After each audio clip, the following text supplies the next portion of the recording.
Hello दोस्तों, उन्मुक्त study centre में आप सभी का स्वागत है।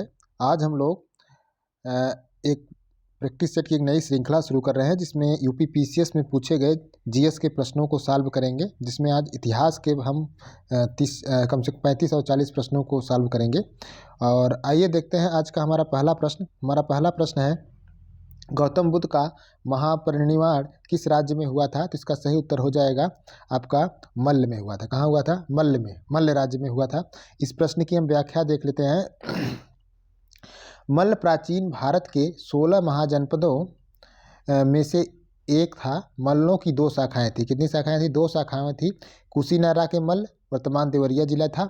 दूसरा पावा के मल्ल, जो वर्तमान में पडरौना है। ठीक है, इस प्रकार 2 राजधानियां थी। गौतम बुद्ध को महापरिनिर्वाण मल्लों की राजधानी कुशीनारा के निकट हिरण्यवती नदी के तट पर हुआ था। ठीक है, महात्मा बुद्ध अपने जीवन के अंतिम पड़ाव में कुशीनारा पहुँचे और 483 ईसा पूर्व में 80 वर्ष की अवस्था में उनकी मृत्यु हो गई, जिसे बौद्ध ग्रंथ में महापरिनिर्वाण की संज्ञा दी गई है। मृत्यु के बाद बुद्ध के शरीर के अवशेषों को 8 भागों में बांटकर उस पर 8 स्तूपों का निर्माण कराया गया। अगला हमारा प्रश्न है, बुद्ध के सर्वाधिक उपदेश दिए। बुद्ध ने सर्वाधिक उपदेश दिए, तो इसका सही उत्तर हो जाएगा बी। श्रावस्ती में जो है बुद्ध ने सर्वाधिक उपदेश दिए थे। और इस प्रश्न की हम व्याख्या देख लेते हैं। बुद्ध ने अपने जीवन के सर्वाधिक उपदेश जो है कोसल देश की राजधानी श्रावस्ती में दिया था। महात्मा बुद्ध ने अपने उपदेश मगध, कोसल, वैशाली, कौशाम्बी अन्य राज्यों में दिए। बुद्ध ने अपना प्रथम उपदेश सारनाथ में दिया, जो 5 ब्राह्मणों को दिया था, जिसे बौद्ध ग्रंथों में धर्म चक्र परिवर्तन कहा गया। क्या कहा गया?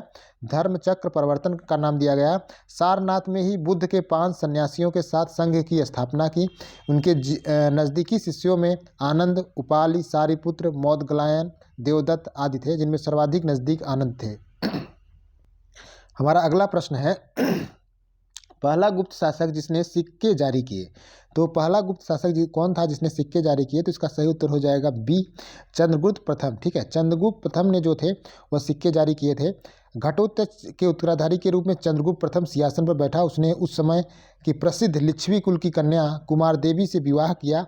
इसने महाराजा धीराज की उपाधि धारण की। चंद्रगुप्त प्रथम ने एक संवत, गुप्त संवत, जो 319-20 ईस्वी के नाम से चलाया था। सर्वप्रथम चंद्रगुप्त ने ही रजत चांदी के मुद्राओं का प्रचलन किया था।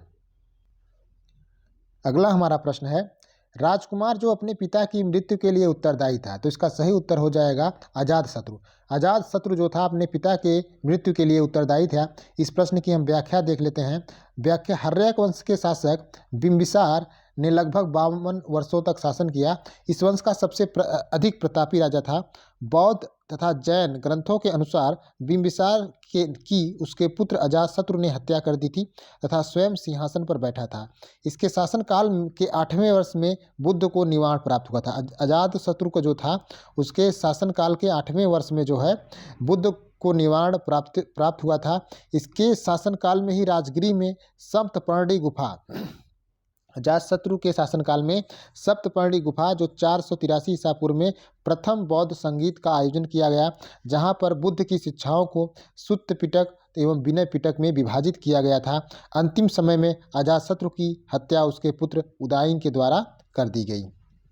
अगला हमारा प्रश्न है, महाभाष्य के लेखक पतंजलि समसामयिक थे। तो ये किसके समकालीन थे, ये हमको बताना है। तो महाभाष्य के लेखक पतंजलि जो थे ये पुष्यमित्र शुंग के समकालीन थे। ठीक है, इस प्रश्न की हम व्याख्या देख लेते हैं।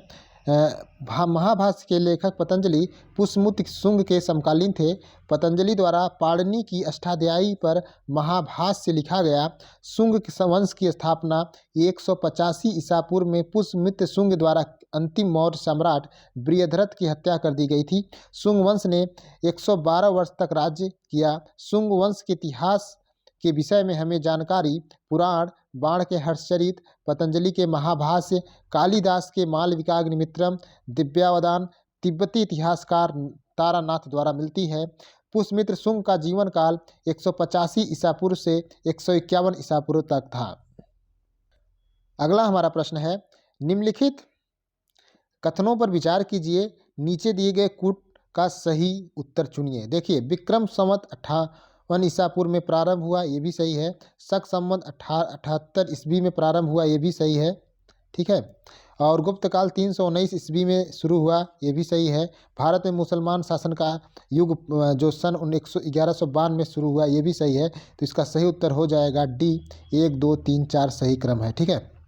आगे बढ़ते हैं। अगला हमारा प्रश्न है, निम्नलिखित सूफी संतों में कौन एक सर्वप्रथम अजमेर में बस गया? तो इसका सही उत्तर हो जाएगा शेख मुहिद्दीन चिश्ती जो थे, वह जो है अजमेर में बस गए थे। इस प्रश्न की हम व्याख्या देख लेते हैं। चिश्ती भारत का सर्वप्रथम प्राचीन सूफी सिलसिला था। ख्वाजा मुहिद्दीन चिश्ती 1192 ईस्वी में शिहाबुद्दीन मोहम्मद गोरी की सेना के साथ भारत आए थे। इन्होंने अजमेर में अपना निवास स्थान बनाया। उनकी समाधि अजमेर में ख्वाजा साहब के नाम से प्रसिद्ध दरगाह है। इन्होंने ही चिश्तिया परंपरा की स्थापना की। इस संप्रदाय के अन्य महत्वपूर्ण संत हजरत निजामुद्दीन औलिया थे, जिन्होंने भारत में सूफी मत के प्रचार में महत्वपूर्ण भूमिका का निर्वाह किया। कुछ अन्य सूफी संतों में बाबा फरीद, बख्तियार काकी, शेख बुरहानुद्दीन गरीब थे। अगला हमारा प्रश्न है, 1665 ईस्वी में शिवाजी ने किस मुगल सेनानायक के साथ प्रसिद्ध पुरंदर की संधि पर हस्ताक्षर किया था? तो इसका सही उत्तर हो जाएगा जय सिंह। जय सिंह जो थे वह पुरंदर की संधि पर शिवाजी के साथ जो है इन्होंने सिग्नेचर किया था। इस प्रश्न की व्याख्या हम देख लेते हैं। अंग्रेज औरंगजेब ने शाइस्ता खां के असफल होने पर शिवाजी को कुचलने हेतु आमेर के मिर्जा जयसिंह को दक्षिण भारत भेजा था। वह बड़ा कुशल और कूटनीतिज्ञ था। उसने समझ लिया था कि बीजापुर को जीतने के लिए शिवाजी से मैत्री करना आवश्यक है। अतः पुरंदर के किले पर मुगलों की विजय और रायगढ़ की घेराबंदी के बावजूद उसने शिवाजी से 1665 ईस्वी में पुरंदर की संधि की। इस संधि की प्रमुख शर्तों में शिवाजी द्वारा अपने 35 किलो में से 23 किलो मुगल को देना पड़ा। शिवाजी के पुत्र संभाजी को मुगल दरबार में 5000 का मनसब दिया जाना था। अगला हमारा प्रश्न है, 13वीं और 14वीं सदी ईस्वी में भारतीय किसान खेती नहीं करते थे। किसकी खेती नहीं करते थे? तो 13वीं और 14वीं सदी में जो है भारतीय किसान जो है मक्का की खेती नहीं करते थे। गेहूं और जौ चावल के प्रमाण तो हमें पाषाण काल से ही मिलने लगते हैं, ठीक है। आइए हम इस प्रश्न की व्याख्या देख लेते हैं। 13वीं सदी में भारतीय किसान मक्का की खेती नहीं करते थे। उस समय गेहूँ, चावल, जौ, उड़द की खेती की जाती थी। गेहूँ, जौ, चावल खेती भारत में प्राचीन काल से ही चली आ रही थी। 13वीं और 14वीं शताब्दी में भारतीय किसानों द्वारा इनकी खेती की जाती थी। भारत में मक्का की खेती 15वीं शताब्दी में प्रारंभ होने का साक्ष्य प्राप्त हुआ है। अगला प्रश्न है हमारा, निम्नलिखित में किसने आगरा की स्थापना किया था? तो आगरा की स्थापना किसने किया था? तो इसका सही उत्तर हो जाएगा सी, सिकंदर लोदी ने किया था। किसने किया था? सिकंदर लोदी ने किया था। बहलोल लोदी का पुत्र उत्तराधिकारी निजाम खां 17 जुलाई 1449 को सुल्तान सिकंदर शाह की उपाधि से दिल्ली के सिंहासन पर बैठा। 1504 में सिकंदर लोदी ने आगरा शहर की नींव डाली। सिकंदर लोदी ने भूमि के लिए एक प्रमाणिक पैमाना गजे सिकंदर का प्रचलन करवाया। धार्मिक दृष्टि से सिकंदर लोदी जो सहिष्णु था, उसने हिंदुओं पर जजिया कर पुनः लगा दिया, ठीक है। जजिया कर पुनः कौन लगा दिया? सिकंदर शाह ने लगा दिया। आगे बढ़ते हैं। अगला हमारा प्रश्न है, निम्नलिखित युग्मों में से कौन सुमिलित नहीं है? तो इसमें बताना है हमको कौन सुमिलित नहीं है। तो इसका सही उत्तर हो जाएगा ए, अजमेर कुवल उल इस्लाम जो है ये सही नहीं है। जौनपुर अटाला मस्जिद ये सही है। मालवा में जहाज महल ये भी सही है। गुलबर्गा में जामा मस्जिद ये भी सही है। इस प्रश्न की व्याख्या देख लेते हैं। कुवत उल इस्लाम मस्जिद का निर्माण कुतुबुद्दीन ऐबक ने 1192 ईस्वी में दिल्ली विजय के उपलक्ष्य में दिल्ली में कराया था। 1230 ईस्वी में इल्तुतमिश ने मस्जिद के प्रांगण में को दुगना कराया। इतिहासकार जॉन मार्शल के अनुसार इसके मस्जिद का निर्माण 27 निर्माणाधीन जैन मंदिरों के ध्वंसावशेष पर किया गया था। मस्जिद में लगी जाली, स्तंभ, दरवाजे मंदिरों के ही अवशेष थे।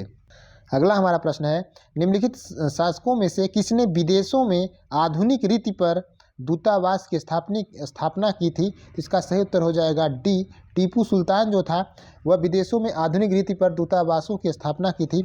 इस प्रश्न की व्याख्या देख लेते हैं। टीपू सुल्तान उद्योगों की स्थापना में रुचि लेता था। उसने देशी अंतर्देशीय व्यापार को बढ़ावा देने के उद्देश्य से मस्कट, ओरमुज, जद्दा, देशों से आधुनिक रीति से अपने राजदूतों के लिए दूतावास की स्थापना करवाई। और टीपू सुल्तान मैसूर का महानतम शासक था। इसने अपनी राजधानी श्रीरंगपट्टनम में पादशाह की उपाधि धारण की। टीपू की मृत्यु चतुर्थ आंग्ल मैसूर युद्ध के दौरान 1799 ईस्वी में हो गई थी। आगे बढ़ते हैं। अगला प्रश्न है, निम्नलिखित में वह कौन था जो काकोरी षड्यंत्र कांड में फांसी की सजा से बच गया था? तो इसका सही उत्तर हो जाएगा चंद्रशेखर आज़ाद जो थे वह काकोरी षड्यंत्र कांड के में फांसी से की सजा से बच गए थे। इस प्रश्न की हम व्याख्या देख लेते हैं।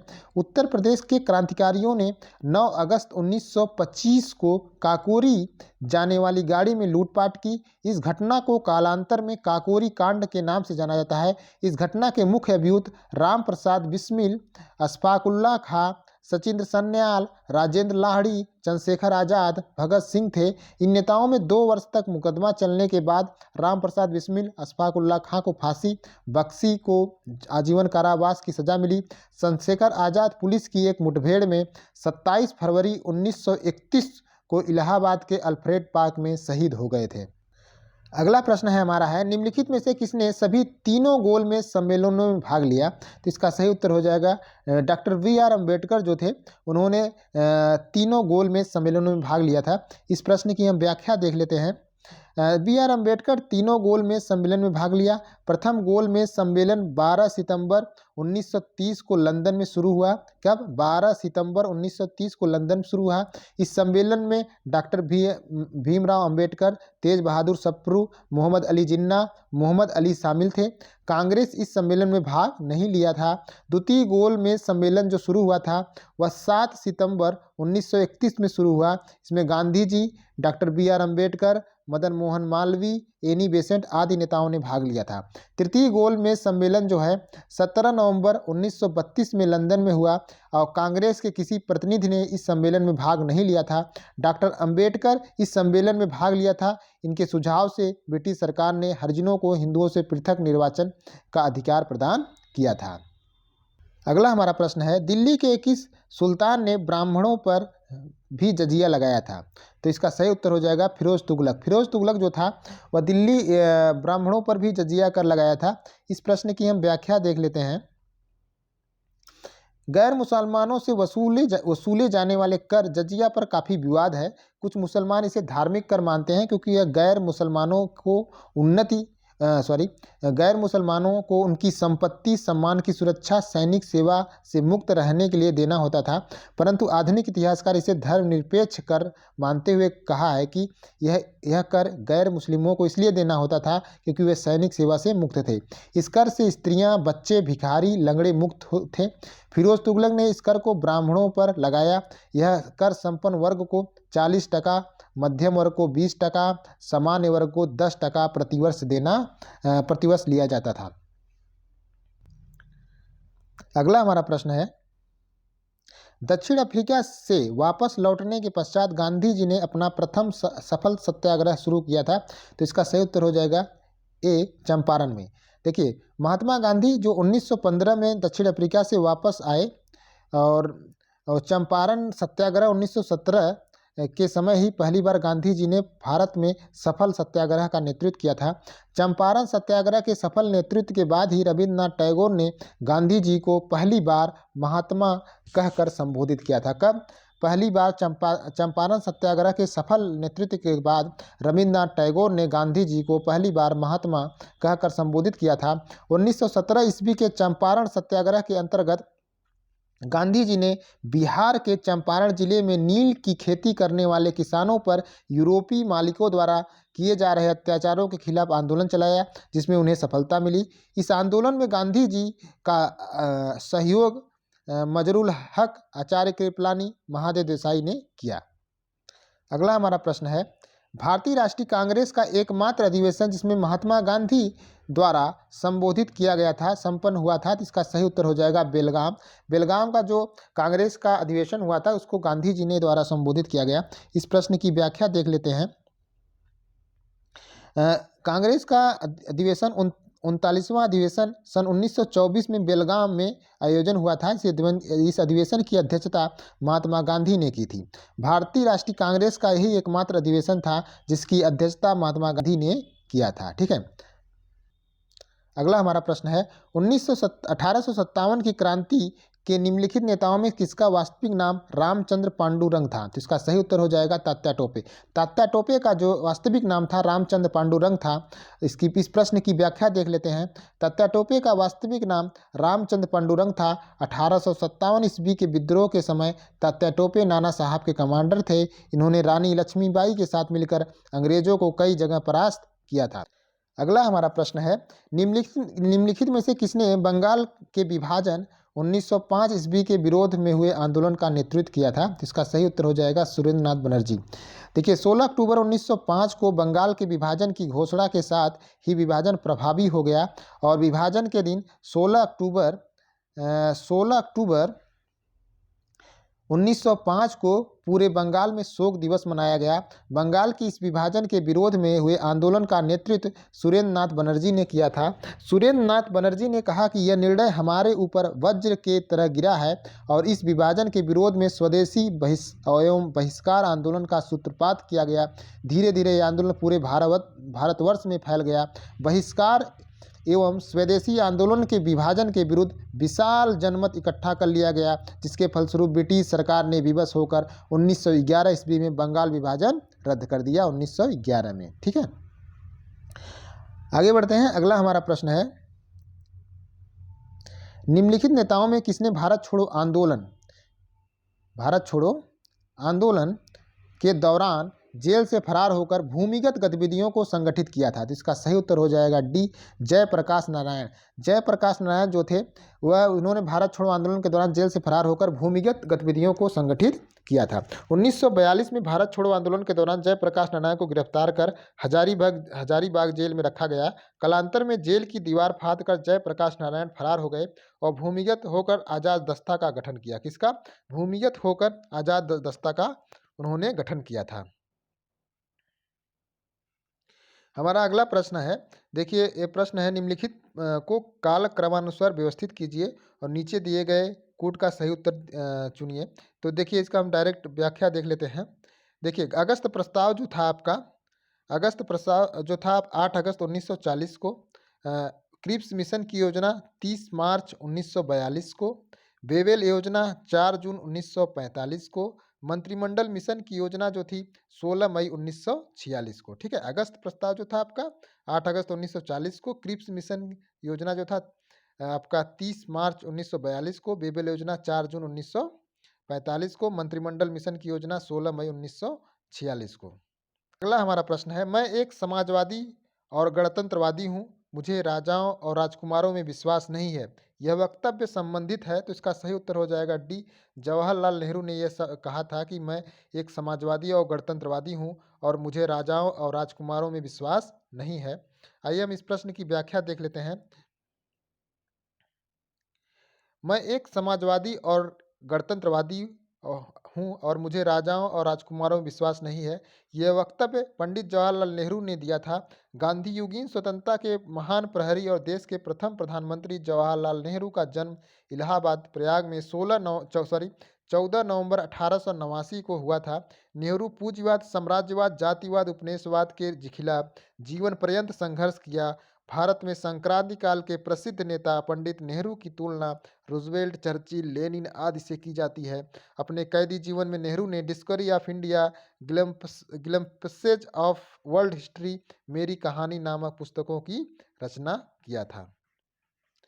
निम्नलिखित में किसने स्वदेशी आंदोलन का नेतृत्व दिल्ली में किया था? तो इसका सही उत्तर हो जाएगा डी सैयद हैदर रजा जो थे स्वदेशी आंदोलन का नेतृत्व दिल्ली में किया था। सैयद हैदर रजा ने स्वदेशी आंदोलन का नेतृत्व दिल्ली में किया था। अगला हमारा प्रश्न है, निम्नलिखित में किसने 1920 ईस्वी के नागपुर के भारतीय राष्ट्रीय कांग्रेस के अधिवेशन में असहयोग के प्रस्ताव को प्रस्तावित किया था? तो इसका सही उत्तर हो जाएगा सी आर दास। सी आर दास जो थे 1920 के नागपुर के भारतीय राष्ट्रीय कांग्रेस के अधिवेशन में असहयोग के प्रस्ताव को प्रस्तावित किया था। इस प्रश्न की व्याख्या देख लेते हैं। 1920 ईस्वी के नागपुर के भारतीय राष्ट्रीय कांग्रेस के अधिवेशन में असहयोग के प्रस्ताव को सी आर दास ने प्रस्तावित किया। 20 जून 1920 को इलाहाबाद में हिंदुओं और मुस्लिमों की संयुक्त बैठक में असहयोग के अस्त्र को अपनाए जाने का निर्णय किया गया। सितंबर 1920 में कांग्रेस ने असहयोग का अनुमोदन कर दिया और दिसंबर 1920 में नागपुर में आयोजित कांग्रेस अधिवेशन में असहयोग प्रस्ताव से संबंधित लाला लाजपत राय चित्तरंजन दास ने अपना विरोध वापस ले लिया।